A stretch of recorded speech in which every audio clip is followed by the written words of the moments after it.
Welcome to the Hillsdale College Online Courses Podcast. I'm Jeremiah Regan. And I'm Juan. We are back with the Federalist, lecture number 5 today, Human Nature in the Federalist.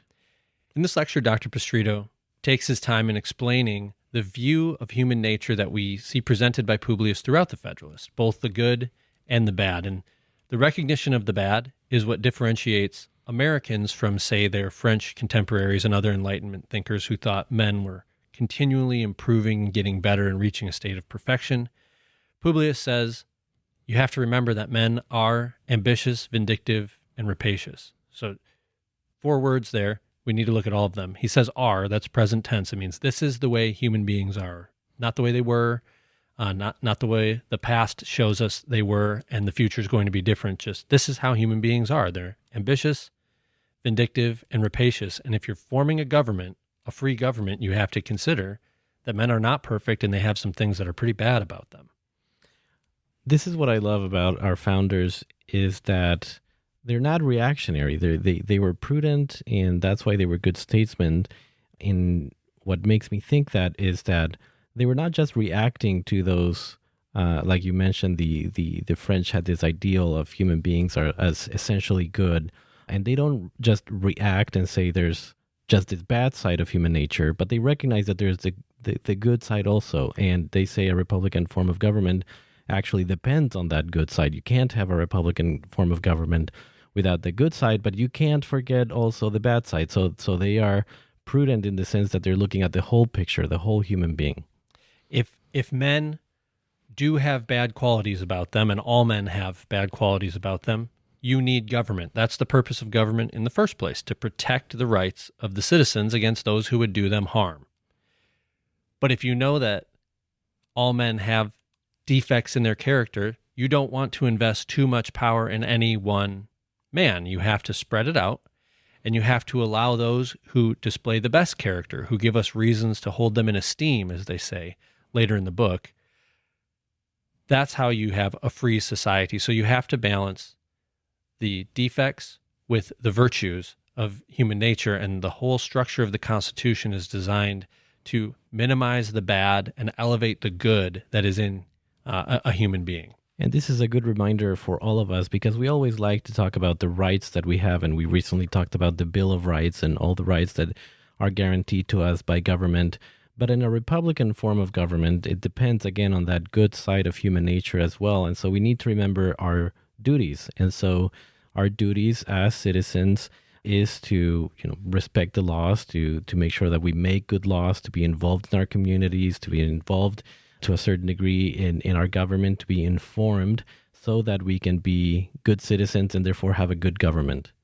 And that's why a Republican form of government depends on that good side of human nature also, because self-government, we love to talk about self-government and the rights that we have, but also we need to think of the duties that we have as people who are governing themselves, so that we can live well in community with our fellow citizens.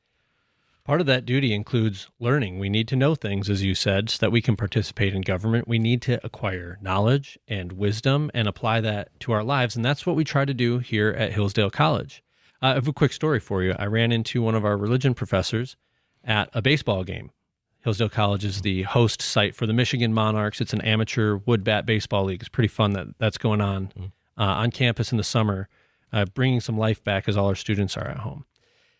And this professor had brought 2 friends that he had met camping in South Dakota. They had Hillsdale College stickers on their truck, and he invited them to campus. They'd never been. They've been donating to the college for decades, reading in Primus, taking some of our online courses, and he invited them to come to campus with his family, and they were at the baseball game. And I thought, this is really great, and I want to extend that invitation to you, our listeners. We have a beautiful campus. We are busy in the activity of learning, and we would love for you to come and see it and experience that a little bit with us. So if you would like to arrange a trip to Hillsdale College, go to hillsdale.edu/course, and you will find contact information to arrange a visit. That's hillsdale.edu/course. If you make a trip, be sure to say hi. And now let's turn to lecture number 5 of the Federalist, Human Nature in the Federalist.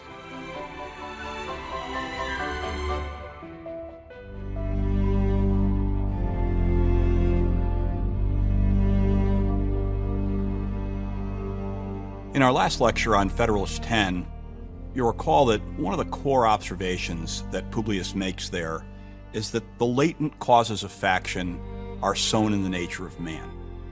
Right? The latent causes of faction are sown in the nature of man. Publius will later say in number 51 that government is the greatest of all reflections on human nature, another famous phrase. And this is why in the 10th Federalist paper, Publius concludes that our impulse towards faction and our impulse towards majority tyranny can't be eradicated. You can't program the factious impulses out of us. They're wired into us. They're not all of us. They don't constitute all of the human person. Otherwise, self-government would be impossible. But they're always going to be present, and they have to be accounted for. There's a certain lesson about the book that we can also take away.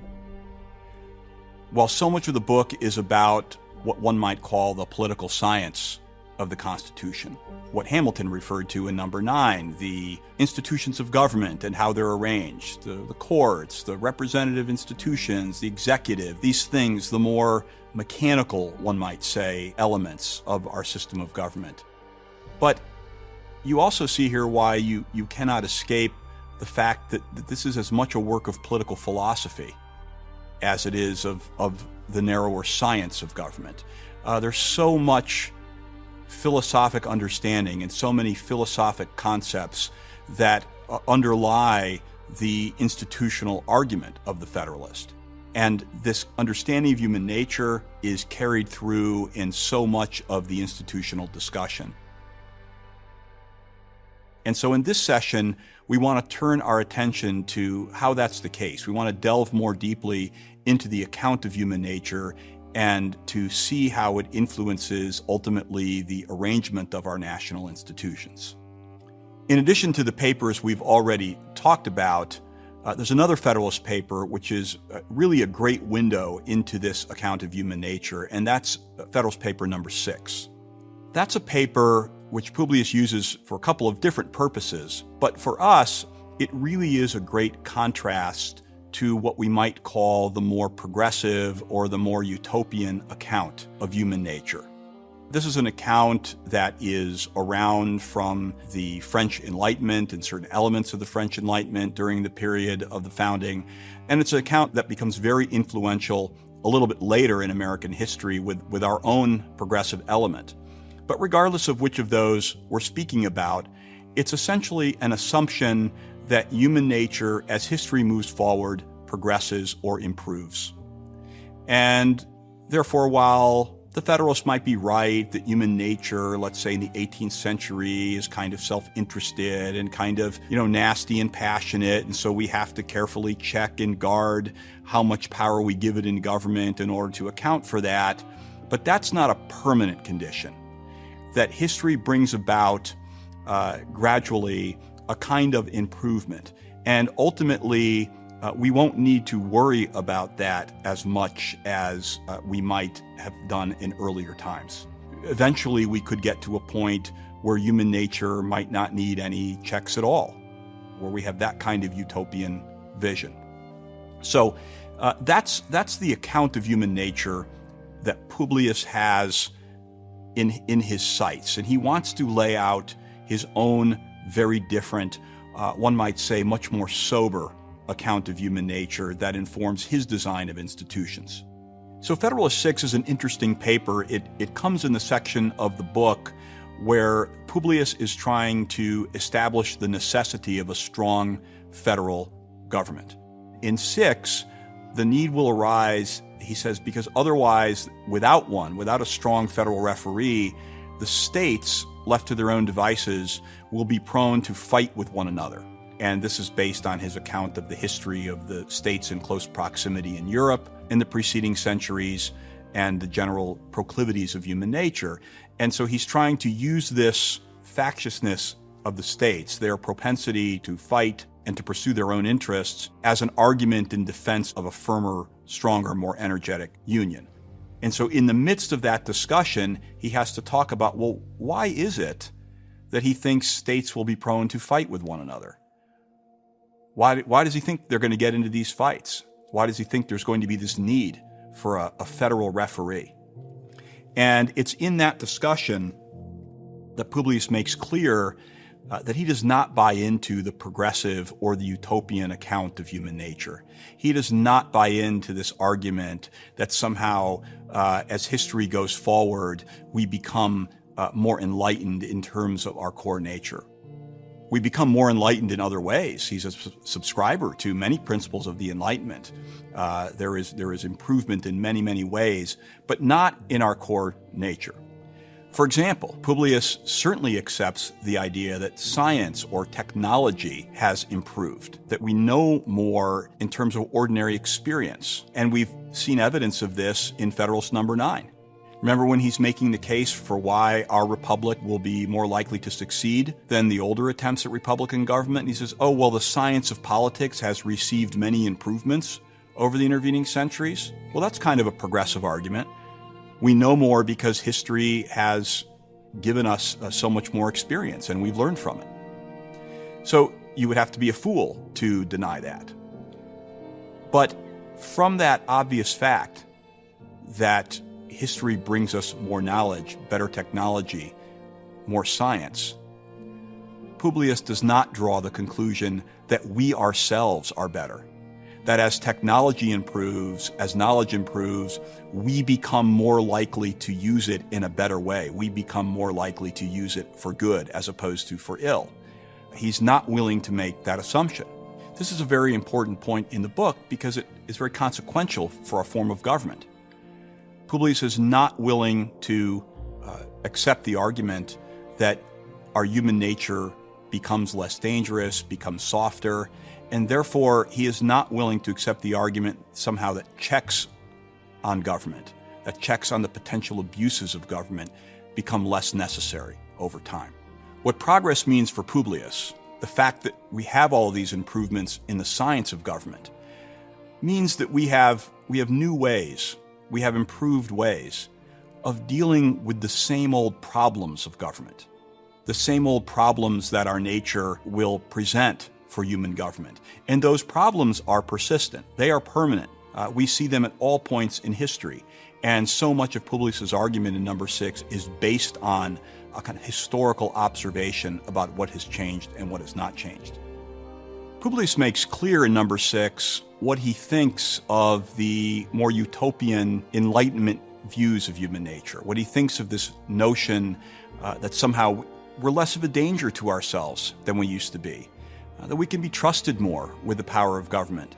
We won't be as inclined to fight with one another. Our nature is very different than the more pugnacious, bellicose nature of states in the past. And if we look to number 6, he uses words, and it's clear he's criticizing a certain part of the Enlightenment here. He says there are still to be found visionary men who stand ready to advocate the paradox of perpetual peace between states, though dismembered and alienated from one another. That idea of a visionary. Publius asks whether it is not the true interest of all nations to cultivate that benevolent and philosophic spirit, and if it be their true interest, have they in fact pursued it? Has it not, on the contrary, invariably been found that momentary passions and immediate interests have a more active and imperious control over human conduct? In number 6, Publius brings this around to the situation with the American states. And he argues that this idea that somehow if we could just leave the states alone, we can just let them govern themselves in a loose confederation where they can come together for the occasional alliance against a common enemy, and this won't be a repeat of all of the conflict and fighting that we've seen in other such situations in the past. And he goes after this argument in the following way.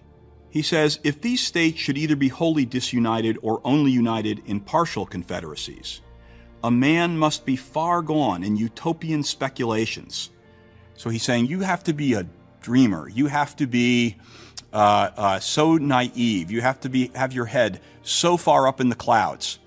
You have to have no appreciation of what really happens in human history among actual human beings. A man must be far gone in utopian speculations who can seriously doubt that the subdivisions into which they might be thrown would have frequent and violent contests with each other. To presume a want of motives for such contests as an argument against their existence. There he's saying, if you're asking, well, what reason would they have to fight with one another? It's not in their interest. It really would be better for them if they would all just get along and they can all have prosperity, and surely they'll recognize this in an enlightened age. He says, if you believe that, he says, that would be to forget that men are ambitious, vindictive, and rapacious. That's the money quote about human nature from Federalist 6. That we're in danger of forgetting the timeless lesson that men are vindictive, ambitious, and rapacious. Remember he had said in Federalist 10, latent causes of faction are sown in the nature of man? He'll go on to say in number 51, we have to pit ambition against ambition, and this is just being realistic about the way human beings are. You're getting another very direct statement of that here in number 6. To look for a continuation of harmony between a number of independent, unconnected sovereignties situated in the same neighborhood would be to disregard the uniform course of human events and to set at defiance the accumulated experience of ages. So Publius makes a very strong argument there about the permanent factiousness, the permanent passions that are present in human nature. What's his evidence? His approach in pointing to evidence is really twofold. He's going to make a philosophic argument, and he's going to make an historical argument. He's going to point to certain general qualities in human nature, and then he's going to back that up by pointing to different historical examples.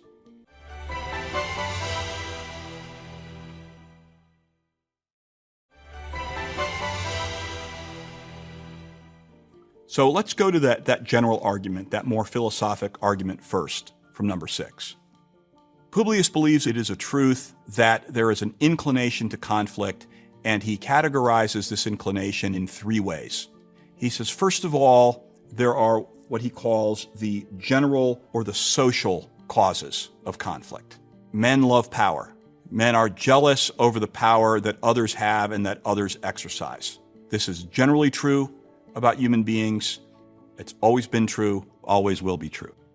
The second kind of cause of conflict are what Publius calls the particular causes. These are different rivalships, as he terms them.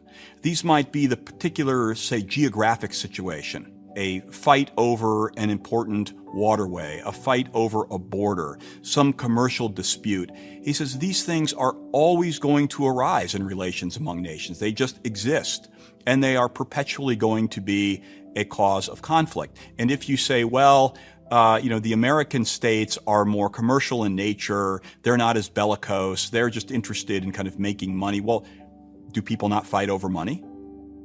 That just changes the objects of war. The final cause of conflict, and he elaborates perhaps more on these than on the other 2, are what he calls the private causes, the private passions, the personal likes and dislikes.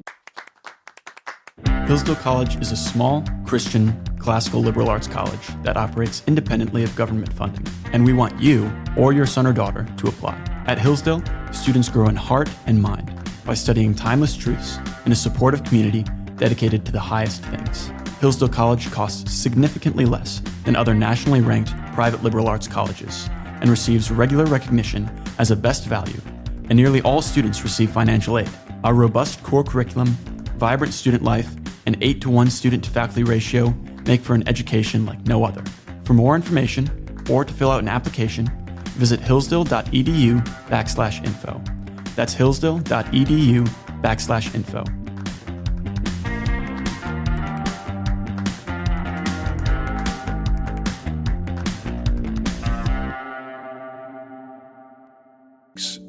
The enmities among individuals.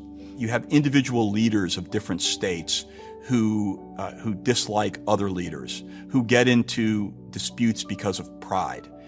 One leader disrespects another leader, and his vanity, leads him to bring his state into a conflict over this petty personal reason. Conflicts like that happen all the time. Human beings always behave like that. They behave like this in private life. They behave like this in public life. That's just the way it is. So those are some general observations, some more philosophic observations about human nature. But they're backed up by history. And here in number 6, he's going to refer to some historical examples, and you see him do this in a way that he does it throughout the book. The examples he uses are both ancient and contemporary. He's drawing from the histories of the ancient world, which we've already mentioned, and he's drawing from contemporary or recent events in the European and North American world. And the point is very obvious. These events are long spaces of time apart, but they reveal the same consistent characteristics about human beings. And so he will talk quite a bit about ancient Athens and Pericles, who is the first ancient mentioned in the book at this point, by the way, in number 6, and how Pericles was liked by the people, and he used his popularity to plunge Athens into conflict after conflict. He then will bring it forward to talk about the court of Henry VIII and the machinations of the likes of Cardinal Wolsey, and how all of these personal passions and petty motives sustained conflict during that time. And finally, he makes the obvious observation, although it may not be a politically correct observation, that men tend to fight about women, and that this is a frequent cause of conflict and always has been in history. Men's passions get riled up about women. Sometimes women will recognize this and will take advantage of it. And Publius points to several examples in history where this has been the case.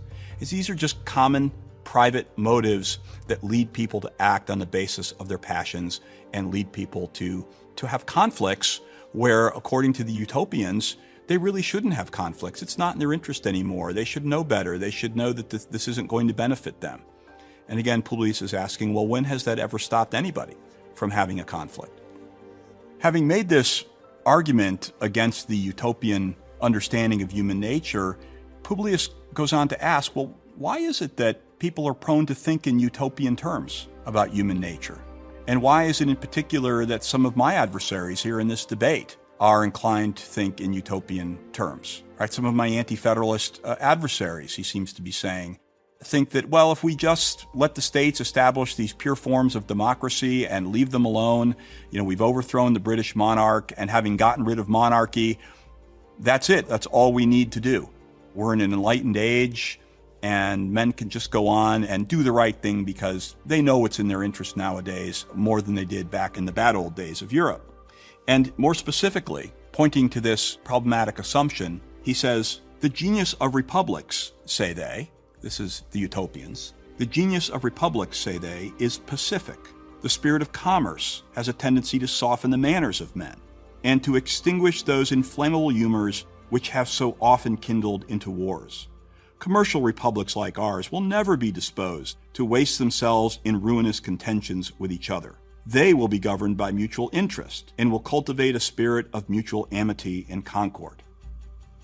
Now, is that really true? Publius is asking.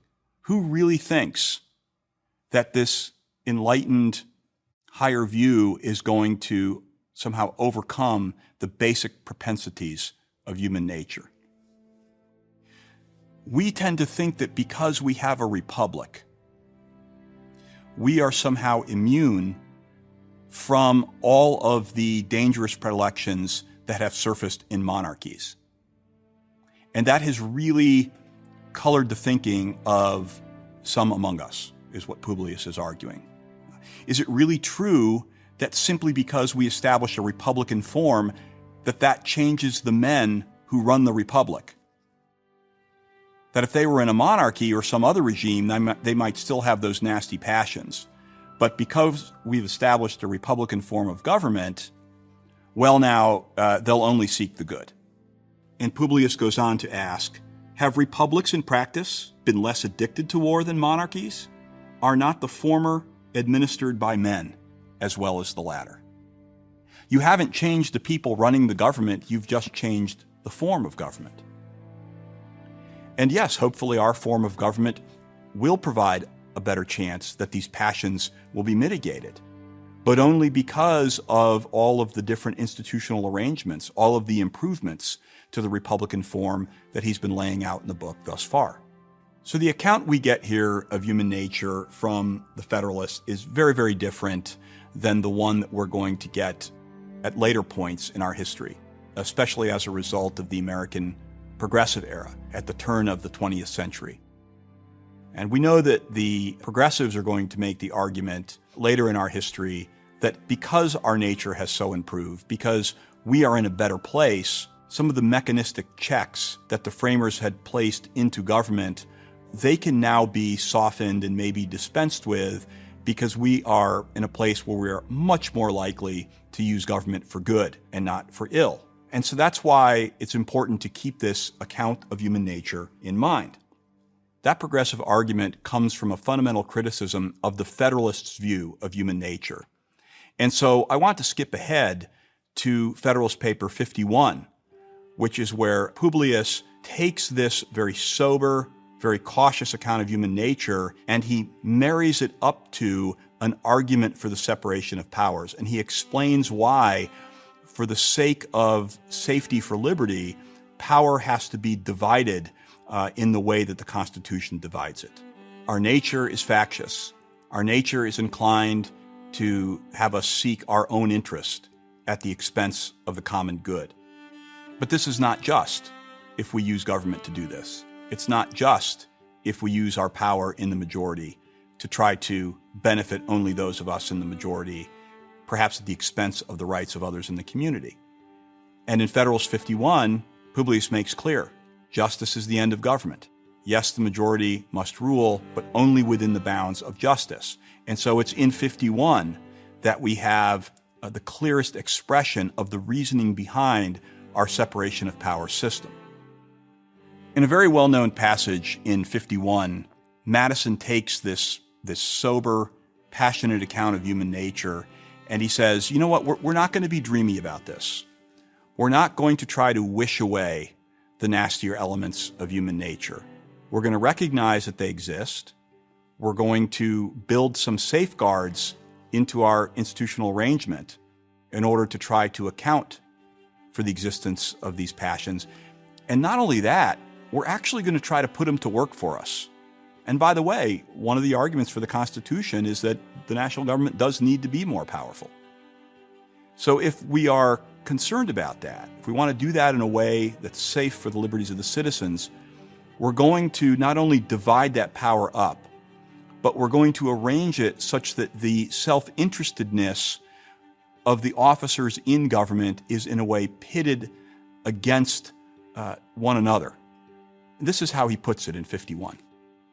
The great security against a gradual concentration of the several powers consists in giving to those who administer each department the necessary constitutional means and personal motives to resist encroachments of the others. So each branch and the members of each branch have to have both the motivation to resist the other branches. This is basic human nature. We want to protect our turf. Madison says, okay, that's fine. You have a higher regard for your own self and your own space. That's fine. We're going to use that to help defend the Constitution. If we want to keep the legislature out of the executive's business, we're going to make it in the interest of the executive to protect his turf. If we want to keep the judiciary out of the legislature's business, we're going to make it in the legislature's interest to protect their turf. Not to pretend that men are not ambitious, but to recognize that they are and to put that ambition to use. He continues, the provision for defense must in this, as in all other cases, be made commensurate to the danger of attack. Ambition must be made to counteract ambition. The interest of the man must be connected with the constitutional rights of the place. So you're putting the self-interestedness of these officials to work for the safety of the rights of the citizens. Publius makes a concession here. He says, this may sound kind of lowbrow, but that's the way it is. He says, it may be a reflection on human nature that such devices should be necessary to control the abuses of government. But what is government itself but the greatest of all reflections on human nature? Right? So when we're framing a government, we need to have a sober and realistic account of human nature. And by the way, that account is not an angelic account. We shouldn't be dreamy about it. He goes on to address that in the very next sentence. If men were angels, no government would be necessary. If angels were to govern men, neither external nor internal controls on government would be necessary. In framing a government which is to be administered by men over men, the great difficulty lies in this. You must first enable the government to control the governed, right? You have to give the government power, in other words. That's what we're doing in improving on the Articles. But, he goes on to say, in the next place, you oblige it to control itself. So, we see again there in 51, and we're far down the road from where we started this session in number 6. You see how this is a continuous theme in the book. In the first part of the book, he's making general observations. Now, in this part of the book where he's turning to the institutions and their design, he's still drawing on that same basic account of human nature. Let's wrap this up by making one important observation that you have to bear in mind and that we will bring up in a future session. By now, you might be thinking, the Federalists have a pretty low view of the human being. They're ambitious, they're vindictive, they're rapacious. We can't count on them to see their own long-term interest. They'll instead get in fights because of some short-term petty dispute. He says all of that. Our institutions of government are going to proceed from that basic, sober understanding, that realistic understanding. However, that's not the whole picture. And this is the part that often gets lost in many accounts of the Federalists, because so many accounts tend to read just a couple of papers. Let's read on to the very next sentence from what we just saw in 51. A dependence on the people is no doubt the primary control on the government, but experience has taught mankind the necessity of auxiliary precautions. So these mechanisms that he's talking about, separation of powers and checks and balances principally here in 51, but different mechanisms in many of the other papers.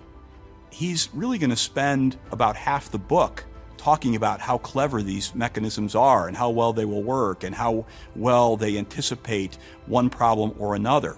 But at the end of the day, he calls them auxiliary precautions. They're helps, they're aids, they're temporary mechanisms on which one can rely in critical moments where things may be going off the rails a little bit. But they're not long-term solutions. You can't rely on clever constitutional mechanisms all the time. What's the primary thing we're relying on? He says it right there in that sentence, a dependence on the people. They have to be good. They have to have the right motives. If temporarily they're overtaken by passion, if temporarily they're overtaken by some short-term concern, that's fine. That's happened throughout history. That's just how we're wired. But if over the long term they're that way, then you have a major problem. And that's not a problem that clever constitutional design can solve. And so part of Publius's argument depends not on the nasty low view of human nature, but on an assumption that there are the higher rational elements of human nature. And he says that over and over again in the book as well. And we're going to turn to some of those parts in the coming sessions.